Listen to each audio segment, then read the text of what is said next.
మంచిర్యాల జిల్లా భీమారం మండలంలోని బూర్గుపల్లిలో పోలీసులు కమ్యూనిటీ కాంటాక్ట్ కార్యక్రమం నిర్వహించారు. పోలీసులు గ్రామస్తులు ఈ కార్యక్రమంలో పాల్గొన్నారు.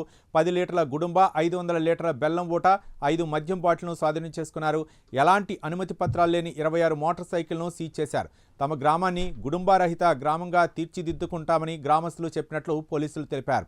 రాబోయే స్థానిక సంస్థల ఎన్నికల్లో ఎలాంటి గొడవలు లేకుండా ప్రశాంతంగా ఎన్నికలు నిర్వహించుకోవాలని గ్రామస్తులకు పోలీసులు సూచించారు.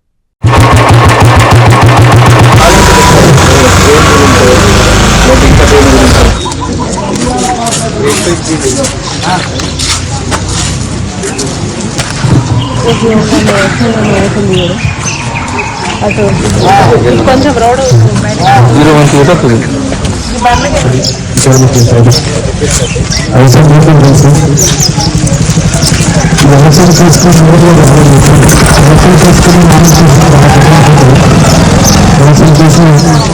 సిపి గారి ఆదేశానుసారం తర్వాత డీసీపీ మంచిర్యాల గారి ఆదేశానుసారం ఆధ్వర్యంలో దాదాపు ఒక 100 మంది ఫోర్స్తోని ఈ విలేజ్ని కాంటాక్ట్ కమ్యూనిటీ ప్రోగ్రామ్ ఏర్పాటు చేయడం జరిగింది.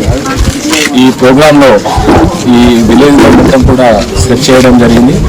ఈ సెర్చ్లో భాగంగా మనకు దాదాపు 10 లీటర్స్ గుడుంబ అవుట్స్కట్స్లో దొరకడం జరిగింది. అదేవిధంగా 500 లీటర్స్ ఈ బెల్లం పానకం కూడా మనకి చెరువు పక్కన దొరికింది. దాన్ని అంతా కూడా డిస్ట్రాయిడ్ చేయడం జరిగింది. అదేవిధంగా ఇక్కడ ఒక బెల్ట్ షాప్లో 5 ఫుల్ బాటిల్స్ IMFL లిక్కర్ దొరికింది. తర్వాత 26 వెహికల్స్ నంబర్ లేకుండా, తర్వాత రిజిస్ట్రేషన్ లేకుండా, ప్రాపర్గా పేపర్ లేకుండా ఉండడం జరిగింది.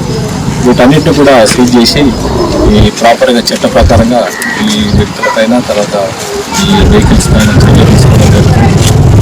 నంబర్ లేని వెహికల్ చాలా కానొస్తుంది. దయచేసి నంబర్ లేని వెహికల్ అదేవిధంగా ఈ బూర్గుపల్లి అనే విలేజ్ గతంలో చాలా ఎఫెక్టెడ్ విలేజ్గా ఉన్నది భీమారం మండలంలో.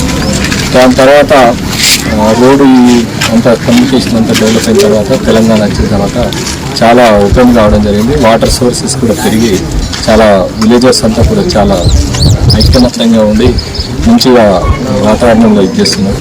ఇదంతా కూడా ఈరోజు వాళ్ళు ముఖ్యంగా మనకు చెప్పేది ఏంటంటే, నెక్స్ట్ ఉగాది వరకు ఈ ఏరియాలో గుడుంబ కానీ అట్లాంటి అసాంఘిక కార్యకలాపాలు ఇవి లేకుండా కూడా ఊరు యువత ముందుకు వచ్చి ప్రమాణపూర్వకంగా చెప్తున్నారు.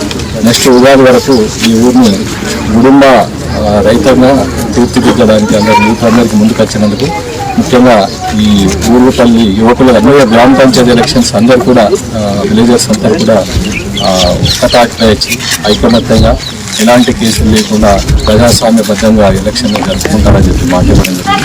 వీళ్ళందరికీ పోలీస్ శాఖ తరఫు నుంచి ప్రత్యేకంగా మరొకసారి ధన్యవాదాలు తెలియజేస్తున్నాను.